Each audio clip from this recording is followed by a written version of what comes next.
katanya orang pintar ya, intelektual ya, sampai doktor, profesor, macam-macam ya. Ada mantan jenderal, mantan tinggi, kepala tinggi, terus menyala-nyalakan pemerintah. Saya kasihan dia orang begitu. Pada tingkat begitu mereka harusnya sudah paham apa itu namanya pandemi. Ini namanya pandemi virus. Harusnya mereka cukup pintar mengetahui bahwa virus itu bisa bermutasi. Gitu. Harus mereka mengerti bahwa virus itu tidak mudah untuk dikendalikan kalau kita semua tidak mau mengendalikan sendiri.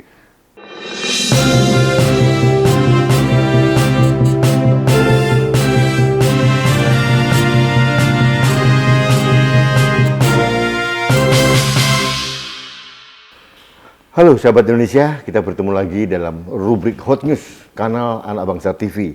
Sahabat Indonesia, masih seputar penanganan COVID-19 yang sedang dilakukan oleh pemerintah sekarang. Ada beberapa hal yang harus kita perbaiki dan untuk itu pada kesempatan ini kami minta pencerahan dari salah satu tokoh bangsa. Kebetulan beliau adalah mantan perwira tinggi dari TNI AL, yaitu Bapak Laksamana TNI Purnawirawan Bernard Ken Sondah. Saya ngobrol lagi nih Pak, minta pencerahan lagi. Iya Pak. Ya, Pak Ken ini mohon maaf, saya jadi ketagihan mau minta pencerahan lagi nih Pak. Oh, terima kasih, saya merasa terhormat. Ini hari kali ini saya tidak ngerepoti bertanya tentang TNI Angkatan Laut Pak. Ya. Meskipun golongan darah Bapak AL katanya. Oh, iya. Tapi kali ini tentang masalah bangsa. Ya. Nah, Bapak, kita sekarang menghadapi pandemi COVID yang menurut saya gelombang kedua dan kelihatannya lebih dahsyat dibandingkan gelombang pertama gitu. Nah, beberapa waktu yang lalu Presiden mengeluarkan instruksi untuk mengadakan PPKM darurat sampai tanggal 20, kemudian diperpanjang sampai tanggal 25 nanti. Nah, kalau Bapak sebagai tokoh masyarakat, tokoh bangsa, bagaimana Pak memberikan evaluasi atau memberikan pandangan terhadap langkah-langkah pemerintah yang dilakukan selama ini? Oke, terima kasih Pak. Ini memang isu yang patut kita cermati betul ya, karena situasi kayak begini itu gampang dimanfaatkan ya, terutama para petualang politik. Ini saya bilang banyak ya Pak ya? Oh, banyak. Pemanasan 2024 terlalu prematur lah saya bilang. Ya. Intinya begini saya. Apa yang dikeluarkan, kebiasaan apapun yang dikeluarkan Presiden Jokowi ya, atau pemerintah, pasti bukan beliau sendiri bangun tidur langsung teriak begini. Tidak. Pasti beliau akan minta pendapat dari para pembantunya, menteri terkait, para ahli pakar tentang virus ini, sehingga akhirnya keluar kebiasaan ini. Kita melihat banyak negara juga melakukan hal yang sama ya, untuk membatasi pergerakan penularan ini ya, mengurangi. Dan saya bukan karena Pak Luhut ini lighting saya ya, tapi saya yakin Pak Luhut orang yang mumpuni lah ya. Saya banyak berhubungan dengan beliau. Beliau memang tegas, sangat tegas dan cepat mengambil satu keputusan, tentu dengan setelah menerima masukan. Karena saya juga sering diminta masukan dulu. Ada sesuatu pasti beliau minta beliau senang makan siang ngumpul teman-teman untuk membahas satu persoalan. Itu memberikan masukan. Orangnya mau menerima masukan, tapi langsung angkat telepon, kiri kanan telepon. Ya. Cekatan gitu Pak. Ya, cekatan ya. Iya. Dan pintar. Pintar. Persoalannya, apapun pemerintah pusat mengambil keputusan, tanpa didukung penuh menurut saya mohon maaf lah ya, oleh pemerintah daerah, ini tidak akan jalan juga yang secara mulus. Ya. Apa yang disampaikan dengan PPKM darurat ini harusnya menurut saya diterjemahkan. Terjemahkan oleh para pemimpin daerah dengan trik-trik mereka, kiat-kiat mereka, bagaimana seharusnya kita di daerah melihat tentu kultur masyarakat, situasi ekonomi masyarakat, dan itu pemerintah saya katakan pemerintah sudah tidak kurang-kurang lagi. Ya, uang dikasih, yang bagi yang nggak mampu, beras dikasih, obat-obat dikasih, vaksin triliunan, puluhan, ratusan triliun, uang kita udah keluar. Jadi kerjasama ini bukan hanya maki-maki pemerintah bahwa itu gagal dan macam-macam, tapi yuk lihat dirimu sendiri juga, ikut membantu nggak kira-kira? Ada kontribusi atau tidak? Ada kontribusi enggak? Iya, iya. Selain pemerintah daerah, rakyat sendiri juga berkontribusi malah besar. Kalau sudah dibilang harus pakai masker, harus dibilang jaga jarak, harus dibilang jangan ngumpul-ngumpul, ya laksanakan itu. Ya. Ini masih lumayan. Ada prosedur operasi yang diterapkan di Amerika dulu ya. Begitu ada virus di satu daerah, itu daerah betul-betul diblok. Diblok, orang keluar pagi mau berangkat kerja sudah tidak bisa jalan. Sudah penuh kawaduri. Istilahnya di lockdown begitu. Lockdown, kayak saya lockdown itulah istilah kalau sekarang lah. Ya. Tetapi di tiap blok itu didirikan rumah sakit darurat dan logistik darurat, tenda-tenda logistik. Rakyat hanya menyiapkan 3 bendera warnanya. Kalau dia naikkan putih, Setiap rumah itu. rumah. Ya? Oke. Kalau dia naikkan putih, saya kehabisan makanan. Tim dari militer ini militer semua, Pak. Langsung suplai semua. Begitu terjadi gini, dia akan darurat nasional, Homeland ambil alih. Ayo, tentara turun, tentu sama polisi ya. Ke rumah itu dia ambil cari kertas dari bawah pintu. Oh, saya butuh gula, saya butuh telur, saya butuh roti. Kirim dia kasih. Ya. Kalau dia naikkan bendera kuning, ada yang sakit. Oke. Datang ambulans dengan tim, Tenaga medisnya, dia APD, lengkap, pakai lengkap. lengkap, periksa. Oke. Kalau memang tertular, langsung masuk rumah sakit darurat di tenda. Sudah penuh, lengkap peralatan itu. Nah, kalau dia naikkan merah, ada yang mati. Ada yang meninggal dia. Jemput ambulans. Jadi orang ditahan situ untuk tidak keluar sementara. Iya. Bahwa ada pengaruh pada kerjanya dia, pendapatnya ada, tapi pemerintah kan menyediakan makannya. Iya, iya, iya. Gitu. Artinya kebutuhan dasarnya dicukupi. Dicukupi. Yang kedua juga ya, kita ini sudah ada ya, seperti diterapkan di RT saya juga sekarang ini. Tanggung jawab sosial antar masyarakat setempat itu harus digalakkan, Pak. Iya, iya.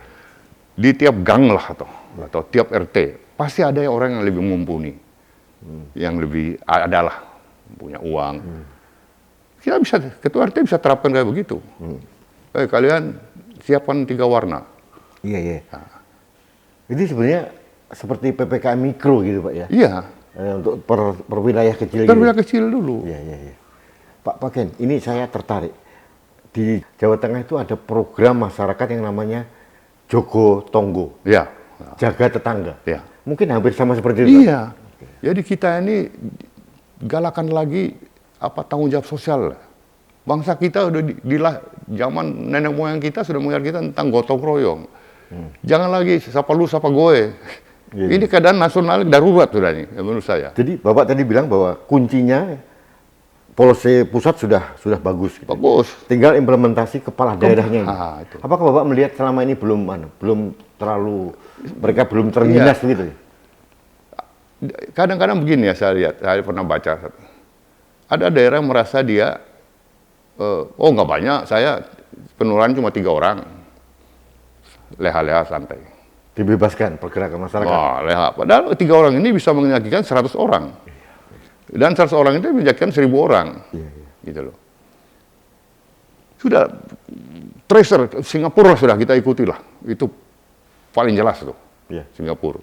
Ini saya kira Pak, ini menjadi pembelajaran buat kita semua itu di kasus Kudus Pak. Ya. Jawa Tengah dulu kan termasuk agak aman ini. Iya. Kudus, zona hijau, kuning itu. Tiba-tiba ada satu meledak, Iya. ada ribuan orang. Iya. Akhirnya jadi hitam sekarang. Bisa hitam. Ini RT saya sekarang, Pak. Kemarin laporan ketua RT sudah 57. Satu RT ya? Satu RT. Ada 2 yang meninggal baru kemarin. Oh, Dia, saya usah anak bendera lah, sekarang sudah semua punya HP. Dia telepon ke RT, Pak, saya kehabisan beras. Nah, RT itu mengumpulkan dari yang mampu, sekedar 100.000, 200.000. Nah, saya juga punya, yang saya pernah cerita dulu, Moro Old Navy, kita kumpul uang. Sekarang saya minta kepada koordinator, mereka jalan Ya, nggak usah turun, dia bilang, lihat aja dari jauh. Ada nggak yang jualan-jualan itu? Mereka yang jualan itu dipaksa swab, bantu kita swab. Mereka punya duit.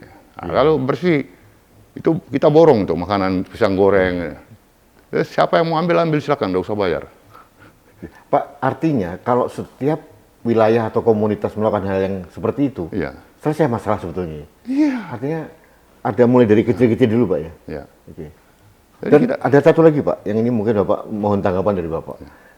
Ada semacam kekecewaan dari Presiden bahwa dana bantuan sosial, dana bantuan UMKM ternyata pencairannya masih di bawah 20%, Pak. Ya, itu saya bilang. Apa tadi. yang terjadi sebenarnya, Ya, itu Pak? saya bilang para kepala daerah ini harus aktif kontrol itu.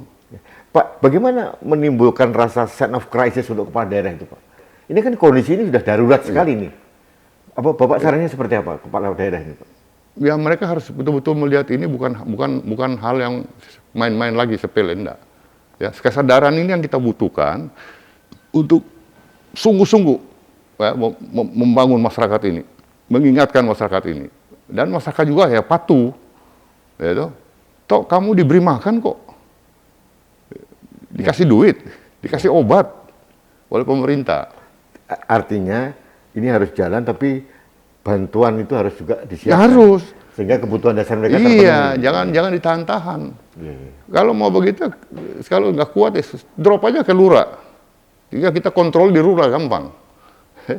Lurah tinggal panggil para RT, RW, ya sudah, kamu ikut ngawasi. Tapi yang tadi saya ingin tekankan lagi, tolong bangun kembali, galang kembali jiwa sosial, gitu. Ya, kepedulian sosial antar kita. Solidaritas sosial. Solidaritas sosial. Ini keadaan darurat saya katakan. Ya, artinya sudah boleh kita ego, nggak bisa lagi. Iya tuh.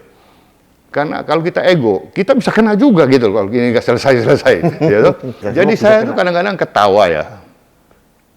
Kasihan, ketawa kalau baca di itu surat kabar, lihat apa di Google. Katanya orang pintar ya, intelektual ya, sampai doktor, profesor, macam-macam ya. Ada mantan jenderal, mantan tinggi, kepala tinggi. Terus menyalah-nyalahkan pemerintah. Saya kasihan dia orang begitu. Pada tingkat begitu mereka harusnya sudah paham apa itu namanya pandemi. Ini namanya pandemi virus. Harusnya mereka cukup pintar mengetahui bahwa virus itu bisa bermutasi. Ya toh? Harus mereka mengerti bahwa virus itu tidak mudah untuk dikendalikan kalau kita semua tidak mau mengendalikan sendiri. Dan ini terjadi seluruh dunia, Pak ya. Seluruh dunia. Bukan hanya Indonesia. Iya. Tapi kenapa kita tidak bisa ikut negara lain yang bersatu padu? Ini malah pemerintah dengan begitu hebat, serius menangani ini, malah disalah-salahkan. Pak, saya tertarik nih, Pak, yang terakhir tadi. Iya. Kebetulan Bapak purnawirawan Ya.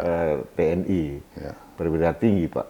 Saya juga pernah melihat ada video salah seorang perwira tinggi juga, Ya. gitu, yang menurut saya ujarannya cukup provokatif gitu. Seharusnya bagaimana, Pak, seorang purnawirawan Ya. bersikap dalam kondisi seperti ini? Ya itu saya bilang, karena saya sedih. Saya barusan tanggal 7 lalu saya diminta memberikan pembekalan di para siswa di Kodim Klatal ya. Sekian ratus para pamen. Yang saya selalu ingatkan, di lembaga pendidikan bukan hanya dituntut ilmu, profesionalisme, tapi karakter seorang prajurit, khususnya karakter seorang pemimpin. Kita ini punya sumpah prajurit, kita punya penuntun Sabta Marga, kita punya 8 wajib TNI.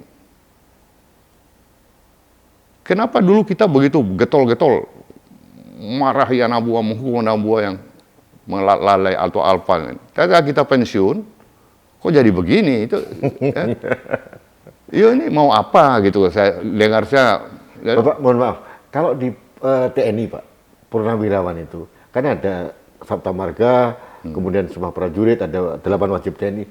Apakah masih seharusnya, masih mengikat bagi purnawirawan, Pak? Seharusnya? Secara organisator mungkin tidak, tapi secara Jiwanya ya? jiwa, Oh, iya. kita ini tidak pernah hilang namanya jiwa Sabta Margais kita. Kita dilahirkan, dibesarkan oleh dengan sumpah kita. Ya.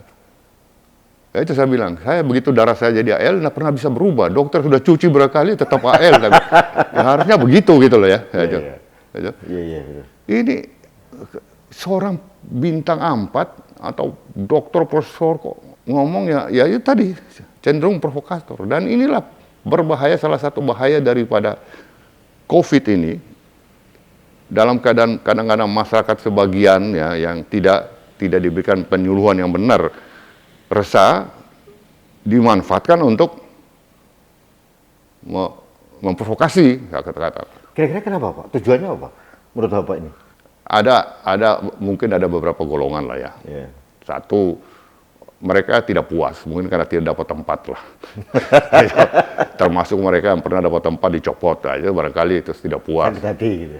Sakit hati, barisan sakit hati lah barangkali lah. Okay. Yang kedua, wah ini peluang juga saya cari ini orang, jadi saya sudah lama nggak dikenal, nggak diliput TV, nggak dikasih kesempatan ceramah di mana-mana. Ini kesempatan saya tampil nih, harus tampil yang sedikit ekstrim gitu lah, supaya mendapatkan perhatian. Wah, iya.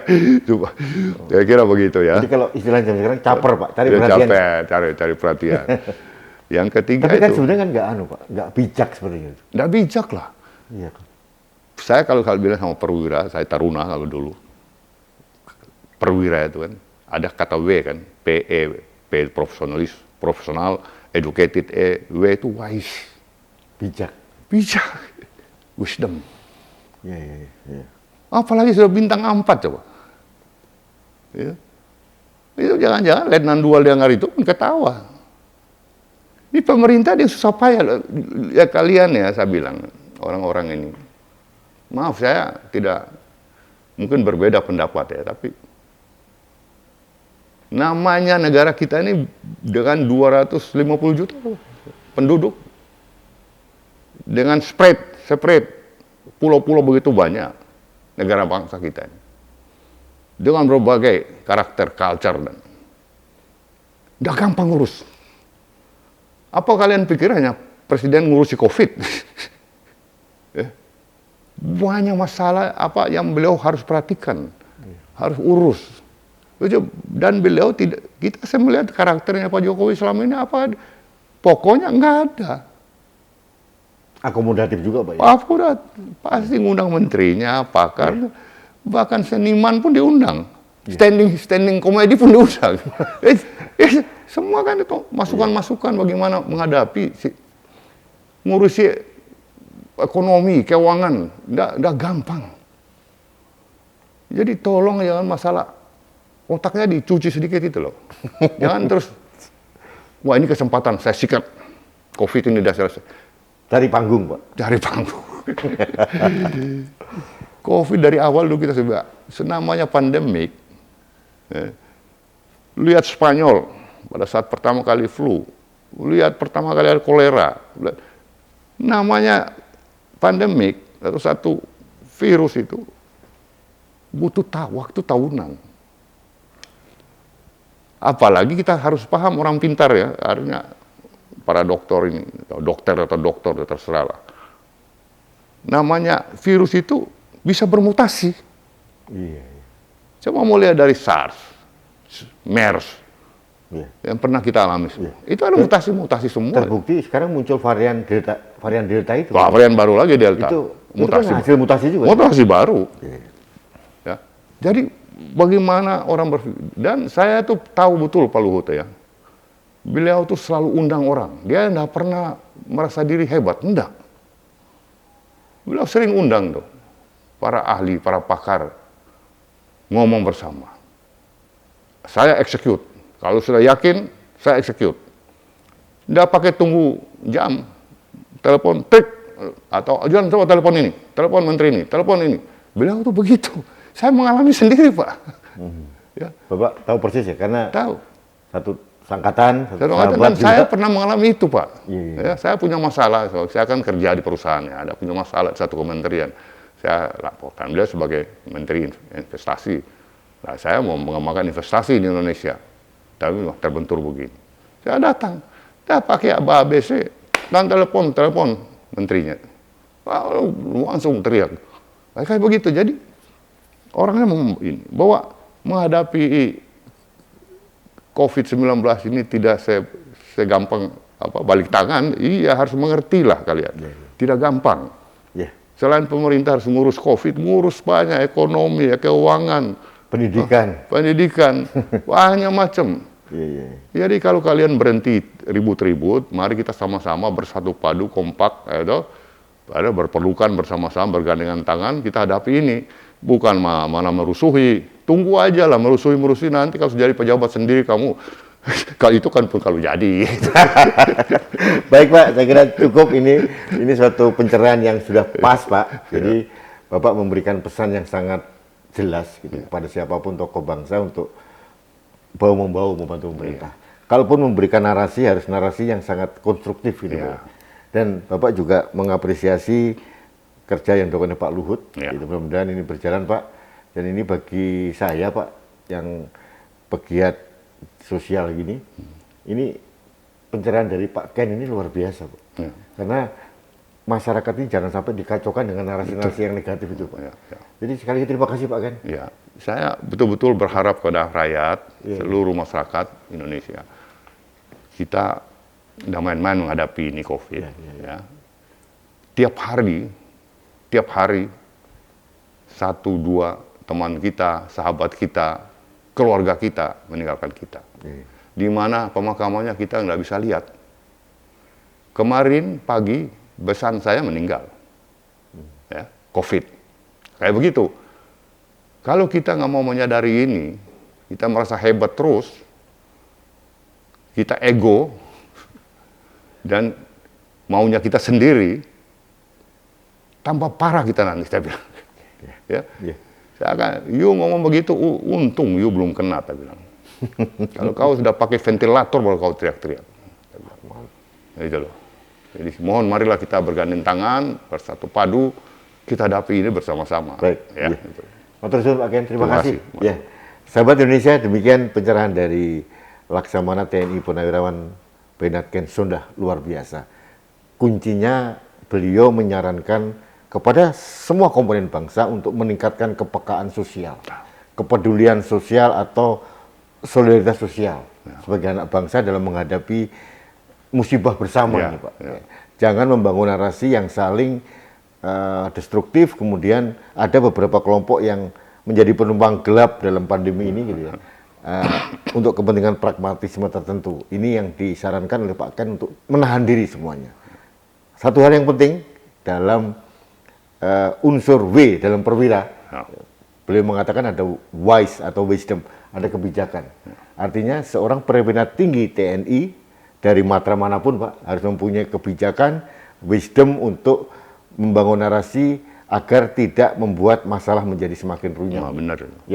Saya kira begitu pencerahan dari Pak Ken Sondah, mudah-mudahan menjadi pencerahan buat Indonesia, dan ini saya bahagia karena inilah yang saya harapkan dari tokoh bangsa yang membangun narasi positif untuk membantu bangsa ini. Bukan untuk membantu pemerintah tokoh tertentu, tapi membantu bangsa ini untuk segera keluar dari pandemi COVID-19. Terima kasih sahabat Indonesia, kita ketemu lagi dalam rubrik Hot News berikutnya. Sampai jumpa. Terima kasih. Terima kasih Pak.